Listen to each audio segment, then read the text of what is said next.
We need to sign a petition to get Chidinma Vanessa Onwe, the Nigerian, to be disqualified as Miss SA. Petition to oppose Chidinma Vanessa Onwe from participating in Miss SA. Started petition 24 July 2024 from South Africa. Over 1,400 South Africans have signed a petition to kick out 23-year-old Chidinma Vanessa Onwe Adeshina from the ongoing Miss South Africa beauty pageant due to her Nigerian heritage. Adeshina was born in Soweto to a Nigerian father and a South African woman of Mozambique descent. The Cape Town-based law student is one of the top 13 beauty contestants who remain in the running for the Miss SA 2024 crown. The petition to kick her out of the competition gained traction after Adeshina removed Nigerian and Mozambican flags from her TikTok profile earlier this week. Additionally, there is a controversy surrounding her status as a divorced mother, though Miss SA rules updated in 2022 now allow divorced and married women to compete. Meanwhile, the Miss South African pageant has said she meets their criteria as she has a valid South African ID.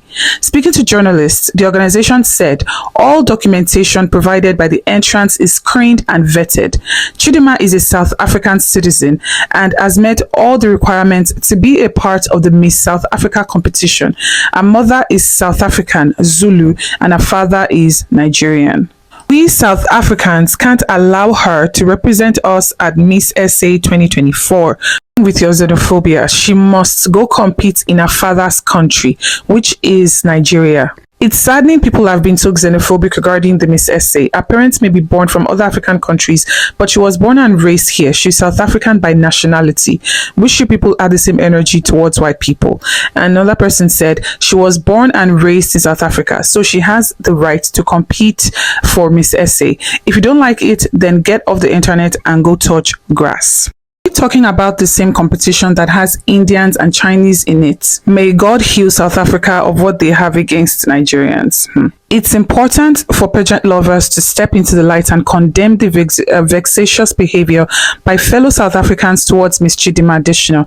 Even with a Nigerian heritage, she is legally qualified to compete at Miss SA. We need to do better. Hey my lovelies, welcome back to my channel. Okay guys, welcome to my channel. So of course, when this whole ulabaloo, when I found it online, the first thing I did was to go even look at what the requirements are in order to compete on the Miss SA's website, and I found a lot of interesting discoveries actually. Of course, I had to enter Google and look for the requirements. The first thing I did was Google what are the requirements to qualify for a Miss South Africa, and right off the bat Google said any Miss South Africa applicant must be a South African citizen and in possession of a valid South African ID document or passport. And then I went further and went to the Miss South African website itself and to look at the requirements. And this is what it says, just a part of it. It says Miss South Africa 2024 eligibility requirements. An applicant must be at least 20 years old and be under 30 years of age as of 10th August 2024. This means that an applicant can turn 30 within a year of reign.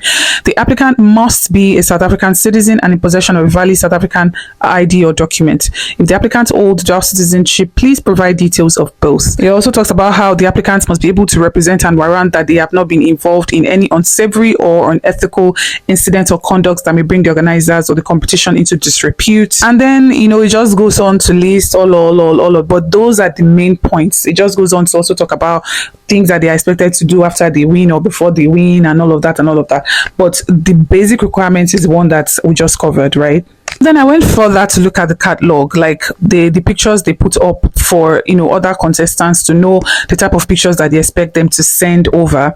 And I could not help but notice the variety in terms of looks, appearance, obviously ethnicity, and all of that. And I cannot help to see that yes, we do have Caucasian looking women here, white foreign looking women, let me just say women who don't look black, right, who if you see them off the bat you know that they are not African, right? They are not originally African, but clearly they qualify to be participants here. Do you get what I mean? And then I go further again and look at the previous winners. And these are some of the previous winners. So this is winner from 2022. This is the winner from 2020, Jacqueline Ferns. And, I just went, I was going through and seeing a lot of previous winners who look nothing like an African, right? They don't look black, they don't look African. Some even look like they are from like Asian ancestry, like this beautiful lady here who looks like she kind of has an Indian or Asian in her. I think she's Miss Universe. Yes, there's Miss Universe. The previous woman too was Miss Grand South Africa, Miss Universe South Africa, and all of that. My point here is that all of these women, like the white women that we saw that were previous winners, clearly they are not originally South Africans, but they are South African citizens. You get what I mean? Most of these people are clearly descendants of the colonizers of South Africa, right? But you cannot say they don't qualify, because the requirements does not say that your origin or your aborigine or your ancestors have to be South African. The requirement is that you be a South African citizen who holds a valid South African ID or passport, right? So the reason why all of this clearly white or Caucasian ancestry or white women qualify to compete in South Africa is because they are South African citizens with South African passports, even though very clearly you can tell that they have to be descendants of the colonizers, or maybe they are descendants of people who immigrated to South Africa, because we all know that the original South Africans were black people, or are in fact black people, Africans. Do you know what I mean? Like they are black. You know, so when you see anybody looking Caucasian, you know that their ancestry has to be mixed. But you don't have any issues with that. These white women did not just qualify to compete, they won the Miss South African competition. You didn't have any problems with that. Yes, her father is Nigerian, but she is South African. She is a South African citizen. Her mother is Zulu, even if her mother also has Mozambican ancestry. The point is, she is a South African citizen. And that is the requirement for her to compete. She is a South African citizen. You know, but the fact that the first comment there said we have to oppose this lady from winning, she said we have to oppose the Nigerian. We have to oppose the Nigerian, and there lies the problem. There lies the problem why you know that we have a long way to go on the continent. We have a long way to go. You don't have an issue with descendants of the colonizers winning Miss SA, but you have an issue with a fellow African competing in Miss South Africa, because obviously there is something that is against Nigerians that some South Africans have not been able to digest. It really is sad. I mean, history has shown that the xenophobia from South Africans against Nigerians is in fact real, but it still doesn't make it any less sad and unfortunate that it's also coming into something as beautiful as this, something that's supposed to celebrate beautiful women and, you know, African ancestry and just beauty of South Africa. They are still tainting it because they cannot let go of this xenophobia against Nigerians. It's sad. It really is.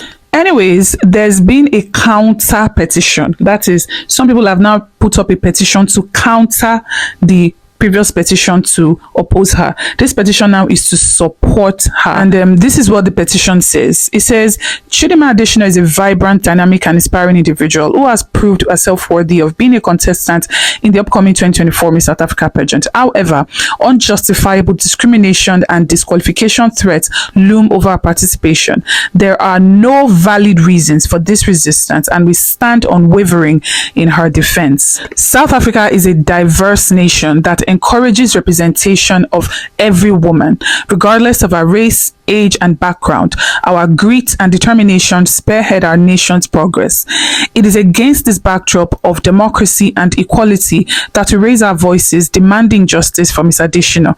The Miss South Africa pageant is a podium celebrating women's courage, intellect, and distinctiveness. Disqualifying Miss Adeshina would go against the pageant and our nation's principles of inclusiveness and equality. Join us in our efforts to ensure that Chidinma Adeshina fearlessly represents us in the 2024 Miss South Africa pageant.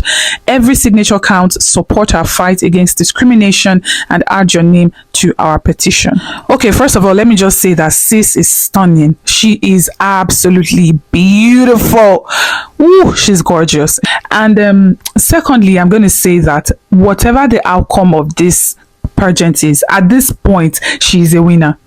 whatever the outcome is, because let me tell you, no matter the outcome, she's already more popular than whoever the winner is going to be. In fact, any day the winner is announced, I think she would overshadow the winner anyways, because they have given her so much coverage. She's already the most popular contestant, honestly. And in fact, at this rate, she might just win. But even if she doesn't win, she already is a winner. Like, no matter the outcome of this competition, she already is a winner. Do you get what I mean? Like, the publicity she has gotten from this alone, she can go on to build on it and make something of herself, irrespective of the outcome. And I think that is a silver lining in this. However, I have to say that I am honestly a little bit bothered by the fact that she took down the Nigerian flag and the Mozambican flag from her bio. It really is sad. And I'm just wondering, is it that the pressure got to her that much that she felt the need to take down the flags representing both her parents and where they come from? Or is it that maybe our team were trying to do damage control and they were like, just take it off for now? Or what is it? Like, did she feel so much pressure that she became ashamed of her heritage? Like, it really does bother me that she did that. I don't know whether she was bowing to pressure. I don't know what that was. But in any case, because some Nigerians have actually come out to say she should be jailed. Like Nigerians should not support her. We should be embarrassed about her because of what she did, taking down Nigerian flag. She no longer deserves our support and da. But honestly, I am trying to think about what is going on behind the curtains, behind the scenes, and what could have led to this, right? So I think I'm not going to say much on that for now. First, let us read people's comments and reactions to this news, both from Nigerians, South Africans, and other Africans in general. A Chinese woman is in the same competition and there is no uproar. A white woman has won this before and there was no uproar. This is plain Afrophobia. And this person said, are you South African? Sometimes you're just like looking for trouble. and someone replied, she is by birth. Her mother is South African and she grew up here. We will also sign to remove MTN and ShopRite from Nigeria. For Nigerian men marrying South African women, this is your children's future. But white people been representing them again and again, and it's never been a problem. SMH. Before you comment, she's South African, and there is also an Asian girl in the pageant, but they've turned a blind eye to that. This girl might just win. She's literally the most popular contestant with so much support coming in, despite the hate towards her. And that was how they made her a household name. Okay. Are we talking about the same competition that has Indians and Chinese in it? May God heal South Africa of what they have against Nigerians. South Africa and hate, 5 and 6. This country stays out of my bucket list. I hope I never have any reason to visit there. Girl, come to Lagos and win MBGN. Bad Belle won't finish them. My fellow South Africans act too funny sometimes. I don't understand what the issue is, because the lady is as much a South African as the person born of 2 South African parents. It is really disheartening how we treat other people. Understanding goes a long way. It's giving jealous. Humans are what is wrong with the world today. Irrelevant things making us fight ourselves when all we need is to stand together and make the world a better place. The hate is real. She was allowed to compete because she met all requirements in the first place. Why do we hate each other so much? I have to acknowledge the fact that some South Africans have come out to say this is not okay. This does not represent our values as South Africans, and that they are not in support of this. So I think there is hope. There is hope for the continent. We just have to believe that there is hope for the continent, because it's just sad. I keep saying it. The West cannot be against the continent, and we are working against ourselves. It is very unfortunate. So I really let's hope for the best. Let's hope, especially that the coming generations do better than this present one. Honestly, that's it for this video, guys. Don't forget to like and don't forget to subscribe to the channel if you haven't already. Okay, and don't forget to share the video as well if you found this interesting. All right, I love you guys, and I'll see you guys on the next one. Bye, guys. Hello, South Africa. My name is Vanessa Onwe Adeshina. I'm 23 years old, all the way from Cape Town. I'm a netball player and an LLB law student. Violence against women and children still remains ubiquitous and unreported. The silence on violence against women and children has to be broken, and now is the time for us to take stronger measures to attend to the cries of our victims and to create a safer society for women and children to live in. Alongside the South African platform, I can encourage society to join hands with me in advocating for change and supporting initiatives that will protect women. By doing so, we can create awareness and we can educate the public as well as the public services so that we can create a safe environment for our victims to speak and to be heard. To women and children living in violence, Never let anyone silence your voice, because your voice can make a difference. We all deserve to live a life free from violence. You are not alone, and your story matters.